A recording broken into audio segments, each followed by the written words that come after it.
Բարև ձեզ, Factor TV հյուրը նոր ուժ կուսակցության անդամ եւ պատգամավորի տեխնացու Հակոբ Կարապետյանն է, բարև ձեզ։ Ողջույն։ Հայկ Մարությանի առաջնորդած նոր ուժ կուսակցության գլխավոր լոզունգներից է այս ընտրարշավում Հայաստանի եվրոպականացումը։ Ինչ է դա, դուք ԵՄ-ին անդամակցելու Փաշինյանից սկսած այդ գործընթացը շարունակելու եք, եթե գաք իշխանության, թե օրենքը խմբագրելու եք, ինչ որ փոփոխություններ, թե միգուցե ընդհանրապես անդամակցելու նպատակ չկա, այլ ուզում եք Հայաստանը եվրոպական ստանդարտներով երկիր դառնա առանց ԵՄ մտնելու, կոնկրետացնենք, պարոն Կարապետյան։ Հասկանալի է, շնորհակալ եմ պարոն Անանյան հրավերի համար։ Եթե նկատել եք, հենց ինչպես նշեցիք, եվրոպականացում է կոչվում ծրագրային դրույթը եւ ոչ թե եվրոինտեգրացիա կամ ԵՄ անդամակցություն, սա ավելի լայն գաղափար է իր մեջ ներառում, քան հենց ինստիտուտների հետ ինտեգրացիան, բայց նաև ներառելով այդ process-ը եւ այսինքն չի բացառում անդամակցություն որպես իհարկե ոչ թե չի բացառում, այլ հենց վերջնանպատակ համարում է Եվրամիության անդամակցումը եւ դուք ասացիք, որ Փաշինյանի սկսած գործընթացը եվրոինտեգրացիան կարծեմ 90-ական թվականներին է սկսել եւ տարբեր փուլեր է հասել։ Այո, օրենքը, որ ընդունել են, շատ լավ է եւ մեր պատկերացմամբ եվրոպականացումը նշանակում է երկրում ներքին եւ արտաքին քաղաքականությունում, տնտեսությունում, մշակույթի ոլորտում, խոսքի ազատության ոլորտում, դատական իշխանության ոլորտում եվրոպական ստանդարտի համապատասխանեցումը Հայաստանի Հանրապետությունը եւ զուգահեռ նաեւ եվրոպական կառույցների, Եվրամիության կառույցների հետ ինտեգրացիան, օրենքների ունիֆիկացիան, կարգավորումների ունիֆիկացիան։ Այսինքն անել են ինչ որ Փաշինյանն են քերանում, ավելի լավ։ Ես չէի ուզենա համեմատել մեր նպատակները Փաշինյանի նպատակների կամ հռչակած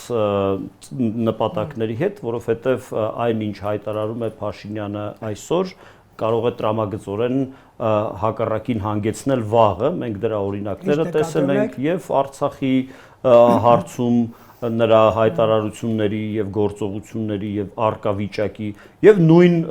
Ռուսաստանի կամ Եվրոպայի հետ հարաբերությունների կարծեմ ինքն էլ վերջերս մի քանի անգամ կրկնել է, որ մինչեւ 22 թվականի սեպտեմբերը ինքը ահավոր ռուսամետ քաղաքականություն է վարել եւ իսկ հիմա հռչակում է, որ եվրոպական քաղաքականություն է վարում, ես վստահ չեմ, որ 2 տարի հետո մենք նորից ահավոր ռուսական քաղաքականություն չենք վարելու Փաշինյանի ղեկավարությամբ, դրա համար էլ Փաշինյանի եւ նրա թիմի իշխանությունը որպես սկզբունքայնության էտալոն բերել չարժե, մենք ասում ենք, անելու ենք այն, ինչ ասում ենք, եթե տեսնենք, որ մեր ասածը, մեր հռչակածը, մեր խոստացածը չի կատարվում, հասկանալիորեն հրաժարվելու ենք այդ մանդատից, շատ պարզ է, հա, ենթադրենք 2016 թվականին Մեծ Բրիտանիայում կար բավական հաջող կառավարություն Դեվիդ Կեմերոնի գլխավորությամբ, որը ուղղակի պարտվեց Brexit-ում իր դիրքորոշումը չանցավ, ձախողվեց, հաջողության չհասավ եւ կառավարությունը կաբինետը հրաժարական տվեց։ Շատ լավ, մի քիչ ավելի կոնկրետացնենք, հա, այս եվրոպական թեման Պուտինը շատ ուղիղ է առաջարկում Հայաստանը անցկացնել ԵՄ-ին կամ ԵՏՄ-ին անդամակցելու հարցով հանրաքվե, ըստ ձեր ուժի, պետք է նման հանրաքվե անցկացվի հիմա, կամ, չգիտեմ, 5-10 տարի հետո կամ որ դեպքում պետք է դա անցկացվի եւ ձեր կարծիքով ինչու է Ռուսաստանի նախագահ հիմա այդպիսի երկընտրանք փորձում ստեղծել Հայաստանի համար։ Ես վախենամ Ռուսաստանի նախագահը մոտավորապես այնպիսի երկընտրանք է առաջարկում, այնպիսի մանիպուլյատիվ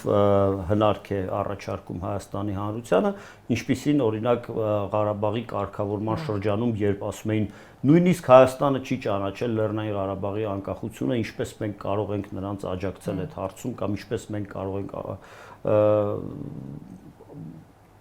ինքներս ճանաչել Ղարաբաղի անկախությունը, հարցն է, որ սա կեղծ այլընտրանք է եւ կեղծ երկընտրանք է, այլընտրանք նաեւ եւ Եվրամիության անդամակցության հանրաքվեն հայտնի է, որ տեղի է ունենում վերջնական փուլում, հա, այսինքն երբ մի շարք ընթացակարգեր այնտեղ վստահ եմ իզդիս լավ գիտեք, բավական բարձ ընթացակարգ է Եվրամիության անդամակցության եւ նաեւ բոլոր անդամ պետությունների այս պայն 27-ն են համաձայնությունը եւ նոր արդեն վերջին փուլում պետությունը հանրակրվե, եթե իր սահմանադրությունում այդ իր օրենսդրությունը այդ ընթացակարգը նախատեսում է, հանրակրվե է անցկացնում եւ անդամակցում է, այսինքն այս փուլում խոսել հանրակրվեի մասին միանգամայն ժամանակավրեպ է եւ մոլորեցնող։ Շատ լավ, հիմա հետևանքների մասին եվրոպականացման կամ ԵՄ-ին անդամակցելու պարագայում, Հայաստանը հասկանալի է, որ չի կարող լինել ԵՄ անդամ եւ իր տարածքում ունենալ ռուսական ռազմաբազա կամ իր սահմանները Թուրքիայի, Իրանի կամ այլ երկրների հետ ռուսական սահմանապարները վերահսկեն կամ մնա ԵՏՄ-ում եւ հապկում հասկանալի է, որ սրանցից դուրս գալը մեղմ բառ օգտագործեմ, չափազանց բարդ process է լինելու թե տնտեսական, թե անվտանգային, թե քաղաքական ռիսկերով ուղեկցվող դուք նախ հարց դնելու եք այս կառույցներից դուրս գալու, որն է ըստ ձեզ պատեհ պահը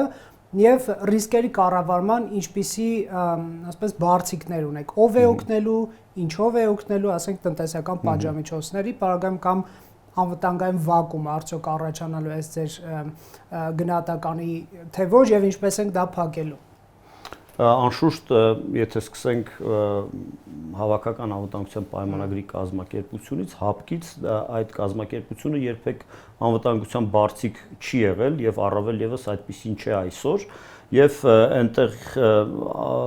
անդամակցությունը եւ ներկա փաստացի իրավիճակում զուտզևական բնույթ է կրում եւ գիտեք հապկից կարելի է անմիջապես դուրս գալ, որտեղ նա երբեք օգուտ չի տվել եւ դժվար է երբևէ օգուտ կտա Սակայն եթե հապկից դուրս գալը ինչ որ անպատեհ ցնցումներ պետք է առաջացնի մեր այլ գործընկերների հետ հարաբերություններում, կարելի է մտածել ավելի պատեհ պահին դա անելու մասին, հա, այսինքն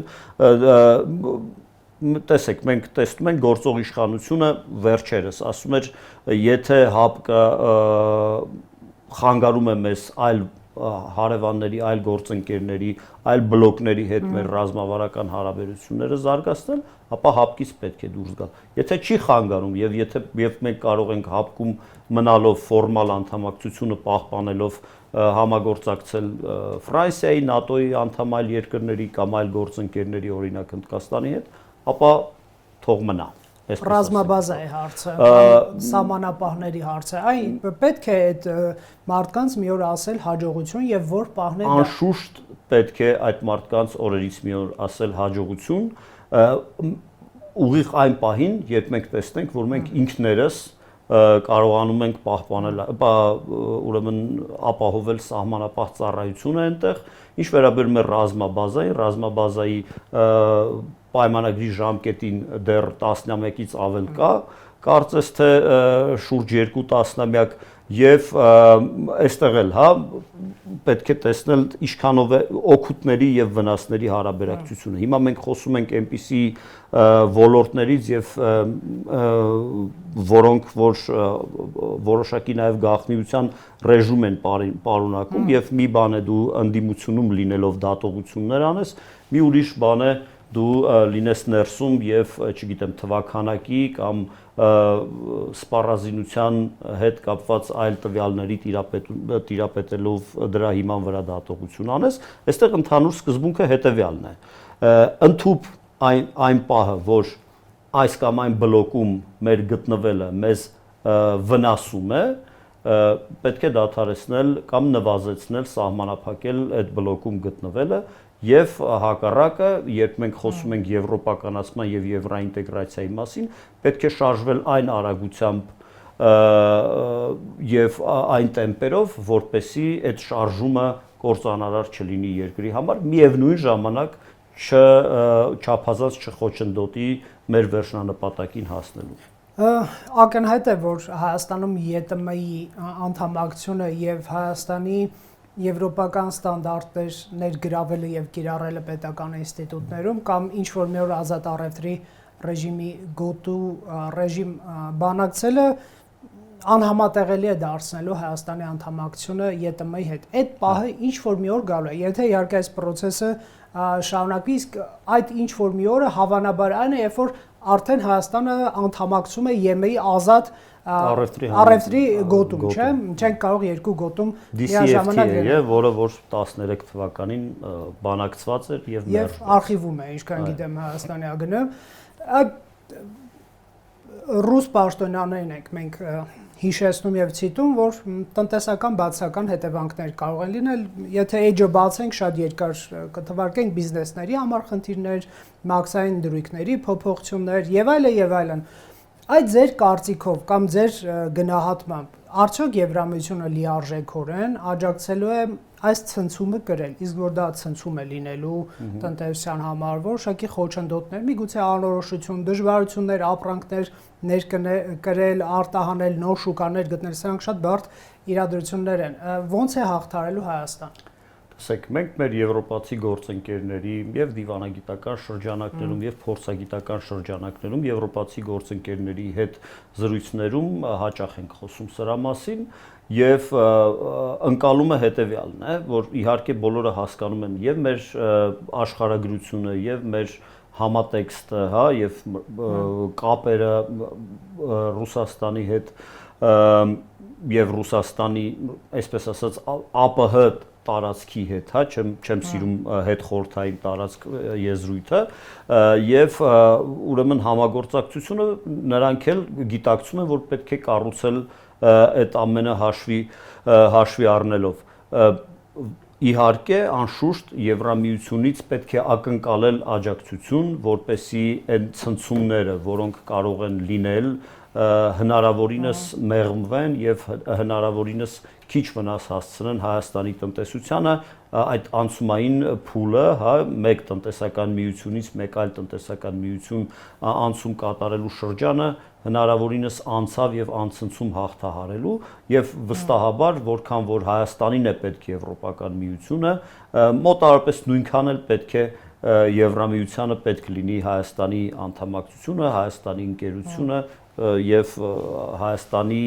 անդամակցությամբ բացվող հեռանկարները Հայաստանի համար։ Անհրաժեշտ է որ պետք է ներդնեն եւ կարծում եմ որ այո իհարկե պետք է ներդնեն։ Շատ լավ, դուք Սամվել Կարապետյանի ուժի հետ ես ոնց հասկացա տեսականորեն հետընտրական դաշինք չեք բացառել, ճիշտ եմ հասկանում, Քոչարյանի եւ Փաշինյանի դաշինքը պայմանավորությանը հստակ է բացառել, Կարապետյանի հետ այսպես լիարժեք եւ կտրուկ մերժում չի եղել, թեև պարոն Մարությանը մեր հետ հարցազրույցում ասում էր մի խոչընդոտ համարում էր, որ իրավապահներն նրանց մեղադրում են ընտրակաշառքների մեջ եւ երկրորդը ռուսական ուժ է ասում։ Շատ մեծ վերապահում կա, այսպես ասած։ Շատ այ բացատրեք ձեր վերապահումը, մի քիչ բացեք հասկանանք ձեր դիրքորոշումը։ Տեսեք, ինչու մենք չենք բացառում տեսականորեն, որովհետեւ Փաշինյանի եւ Քոչարյանի դեպքում ամեն ինչ պարզ է։ Այսինքն ֆորմալ բացատրությունները մեր համագործակցությունը բացառող ակնհայտ են, հա։ Կարապետյանի ղեկավարած ուժը առնվազն ֆորմալ առումով, որքան էլ որ իշխանական քարոզչությունը փորձի ներկայացնել կապերը, բոլորս էլ բոլորի հետ կապեր ունենք մեծ հաշվով, հա, փոքր երկիր է, դասականի ասած, չգիտեմ, իրենց ԿՊԱ-ական կարկառու ներկայացուցիչն էլ ժամանակին հանրապետական կուսակցության ներկայացուցիչ է եղել եւ ամեն դեպքում Սամվել Կարապետյանի ուժը ըստ էության իշխանության չի եղել եւ նրա գործողությունները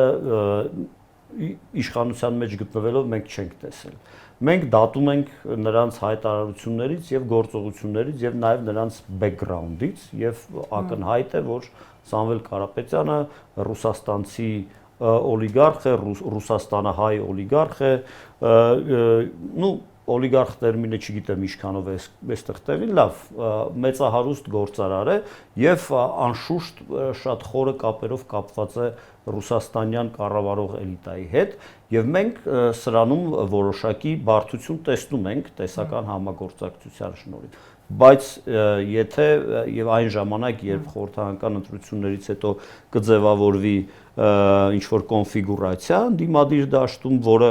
կարող է հավակնել իշխանությանը, այդ բանակցությունների ընթացքում կհասկանանք, թե որքան են հաղթահարելի մեր վերապահումները կամ մեր տարաձայնությունները։ Այսինքն դուք այսպես կտրուկ նրանց հետ քննարկումները չեք մերժում։ Կնստեք սեղանի շուրջ Սամվել Կարապետյանի ուժի հետ քննարկելու հետ ընտրական։ Մենք տեսնում ենք մեծ վերապահումներ, այդ թվում նաև այո մեր համար շատ մեծ հարցականներ են առաջացնում այդ ընտրակաշարքների հետ կապված պատմությունները եւ իհարկե մենք մեր համար կտրականապես անընդունելի է ընտրությունների վրա ընտրակաշարքների միջոցով ազդելու փորձերը։ Բայց կնստեք սեղանի շուրջ կխոսեք։ Չենք բացառում, որ այդպիսի հնարավորություն կարող է լինել։ Որ դեպքում չեք համաձայնվի նրանց հետ կոալիցիային։ Շատ կոնկրետ։ Բեքգրաունդը հասկացանք, ֆինանսական, այսպես ասենք, կարողությունների հիմնական կենտրոնը հասկացանք, կախվածությունները դուք էլ ասացիք, այ որ պարագայում, կամ լավ, որոնք են ձեր այն սկզբունքները, որոնք դուք պետք է դնեք սեղանի եւ միայն դրանց համաձայնվելու պարագայում կգնաք կոալիցիա եւ չեք ասի լավ եկեք կոալիցիա կազմենք, հետո կհասկանանք։ Այսինքն դրանք այնպիսի սկզբունքներ են, որոնք անբեկանելի են, անքննարկելի են եւ նրանք պարտադիր պետք է ընդունեն, որպեսզի դուք մեկ թիմում հայտնվեք քաղաքական։ Շատ լավ։ Նախ եւս մեկ վերապահում, որ մենք չենք կարծում, որ մեկ անձի կառավարման համար հնարավոր է սահմանադրություն փոխել, այսինքն ուժեղ Հայաստանը հայտարարում է, որ իրենց վարչապետի թեկնածուն Սամվել Կարապետյանը մենք այդտեղ եւս անհաղթահարելի խոչընդոտներ ենք տեսնում։ Ի վերջո ես չեմ տեսնում այդ իրավական հնարավորությունը, որի հետևանքով հունիսի 7-ի ընտրություններից հետո պարոն Կարապետյանը կարող է դառնալ վարչապետ, Սամվել Կարապետյանը նկատի ունեմ։ Ի վերջո մենք նաև քաղաքացիական պայմանագրի իշխանության դեմ պայքարում ենք նկատելով այնտեղ անձնիշխանության ավելի ու ավելի խորացող միտումները եւ դա այն չի ինչ որ մենք ուզում ենք մեր երկրի համար։ Եվ հիմնական եւ առանցքային ծրագրային դրույթը, որը մեզ համար ամենակարևորն է, դա հենց եվրոպական ինտեգրացիան է եւ երկրի եվրոպական ուղին է։ Մենք եվրոպականացում ասելով եւ եվրոինտեգրացիա ասելով սահմանում ենք նշաձող եւ այդ նշաձողը պետք է ֆիքսվի ենթադրյալ կոալիցիոն հուշագրի մեջ եւ պետք է այդ հուշագիրը իրականացնելու ուղղությամբ կոնկրետ քայլեր ուժեղ Հայաստանը պետք է այդ կոալիցիոն հուշագրում, իսկ որ անպայման կոալիցիոն հուշագիր կոալիցիա պետք է լինի, դա հաստատ է, որովհետեւ չեք կարող, այսինքն օրենսգիրքն է պարտադրում կոալիցիա կազմել եւ ոչ թե մի տեխնացու առանձնացնել, բոլորով քվեարկել, հուշագրում պետք է գրված լինի, եթե այդպիսի համատեղ կառավարություն է ստեղծվում, որ Հայաստանը այսին ժամկետում անդամակցելու է կամ պետական քաղաքականություն է դարձնելու ԵՄ-ին անդամակցելը, ճիշտ եմ հասկանում, այդ պարագայում դուք իրենց հետ ձևակերպումները իհարկե քննարկելու բան են, բայց էությունը դա է։ Շատ լավ։ Տեսեք, 2023-ին երբ դուք պատրաստ եք ԿՊ-ին հանել Երևանում իշխանությունից, այդ թվում, այսպես ասենք, որոշ ակնհայտորեն ռուսական ուժեր պատրաստ են ռուսամետ ուժեր պատրաստ են քվեարկել Հայկ Մարությանի համար, ձեզ այն ժամանակ Արամ Սարգսյանը նկատի ունեք Մայր Հայաստան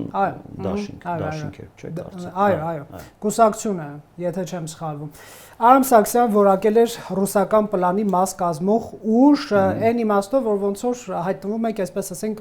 կամ չեք բացառում հայտնվելը ռուսական, այսպես ասենք, ուժերի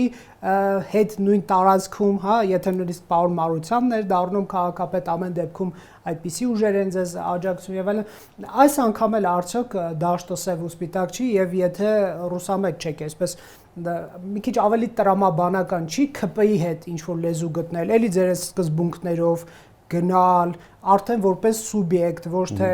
պարոն Մարությանը կլինի ԿՊ-ով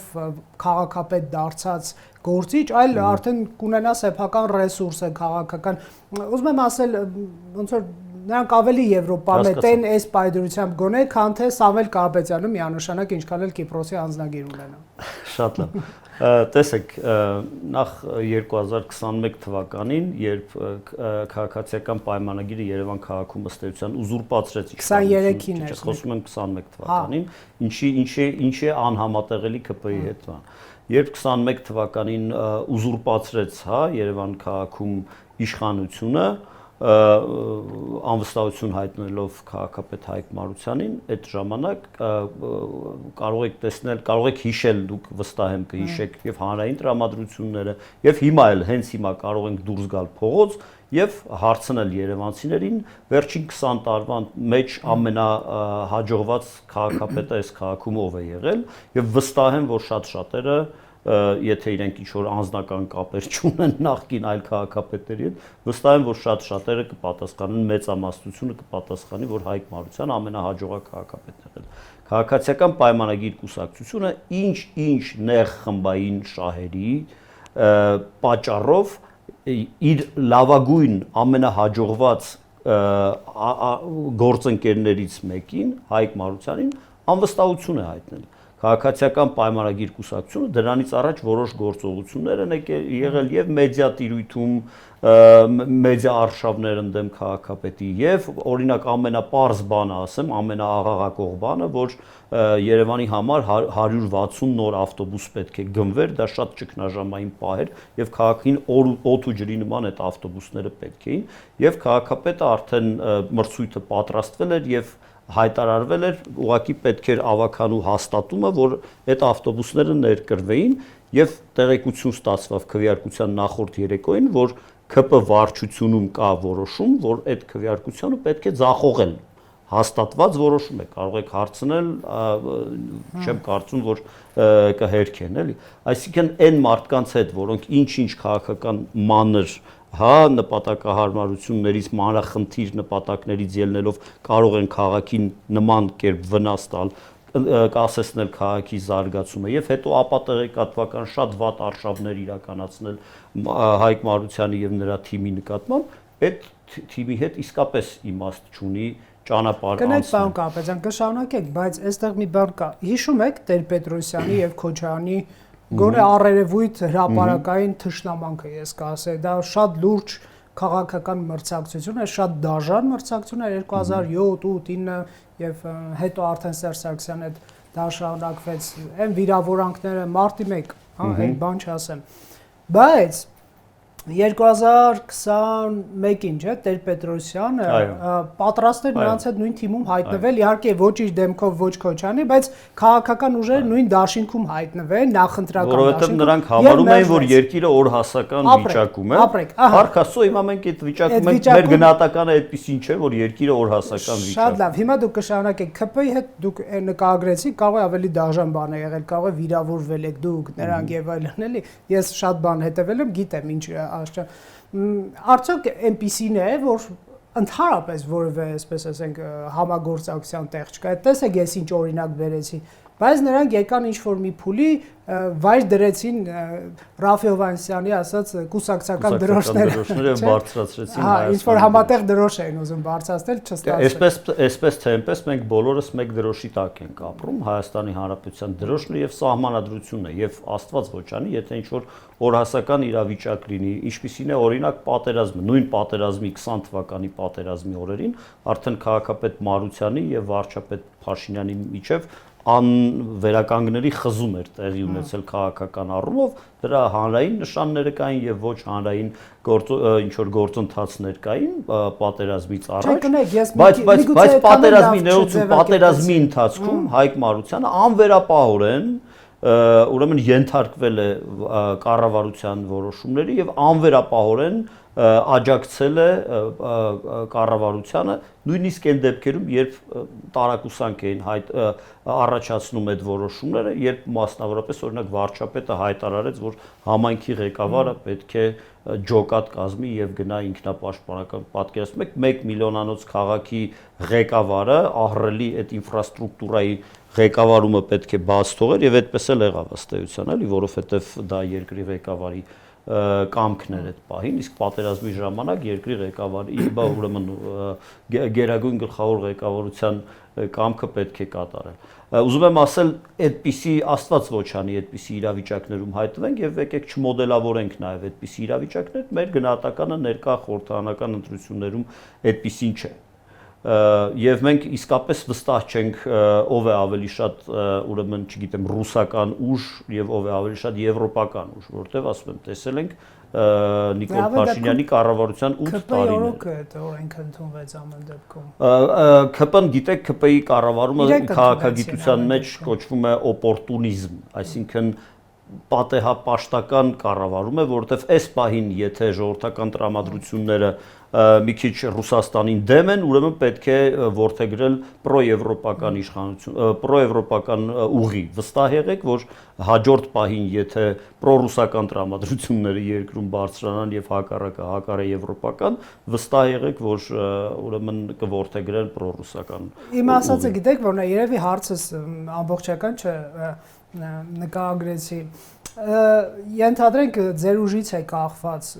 Քոչարյան, Կարապետյան, Ծառուկյան այդ թևն է գալիս իշխանության, թե ԿՊ-ն է գալիս։ Դուք եք որոշում։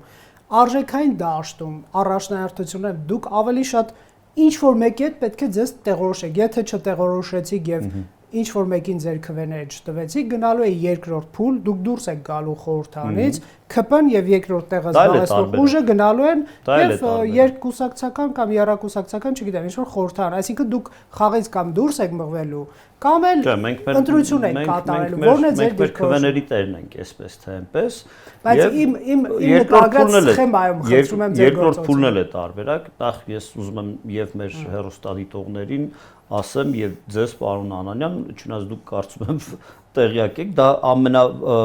ուրեմն քաղաքական ուժերը, որոնք պատրաստվում են կամ չեն բացառում այս կամ այն կոալիցիան, շատ հաճախ հոգեբանական շատ բարդ ընտրության առաջ են կանգնում։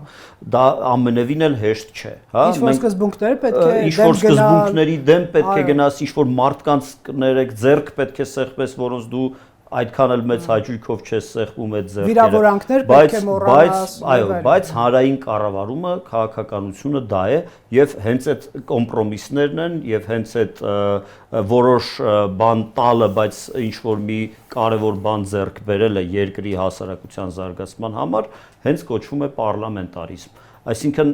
մենք հիմա ինչ խոսենք տեսության մեջ ենք խոսելու, որովհետև մենք կոնֆիգուրացիան չգիտենք։ Պարլամենտում կոնֆիգուրացիան չգիտենք։ Դուք ներողություն խոսեցիք նաև արժեքների մասին, հա, հիմա եւ խոսեցիք արժեքների մասին խոսելիս մեջ բերեցիք Հանրապետություն կուսակցությունը եւ Արամ Սարգսյանին։ Արամ Սարգսյանի Հանրապետություն կուսակցությունը հռչակել է եվրոպական արևմտյան լիբերալ արժեքներ, բայց նրանց ավականու անդամները, նրանց կուսակցության անդամները պարբերական ռեժիմով, գիտեք ինչ, ռասիստական, սեքսիստական, հոմոֆոբիկ հայտարարություններ են անում, պարբերական ռեժիմով իրենց ընդդիմախոսներին թիրախավորում են, նրանց անձնական հատկանիշներն են թիրախավորում, արտաքին հատկանիշներն են թիրախավորում։ Խնդրում եմ ասացեք, ես ինչ արժեքային ուրեմն բանում համեմատության մեջ կարող եմ լինել նրա հետ։ Այդպես իրանք հրեշտակների ինչ որ իհարկե կամ չկան հրեշտակներ մեկ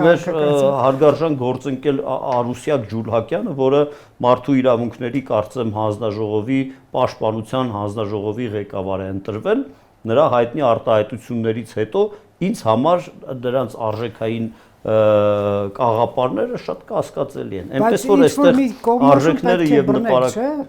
կողմնորոշումը մենք մեր տեղում ենք։ Մեր կողմնորոշումը հստակ է։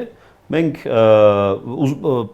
ուրեմն նպաստելու ենք Հայաստանի դեմոկրատական process-ներին, Հայաստանի եվրոպականացման process-ներին։ Մենք չենք կարծում, որ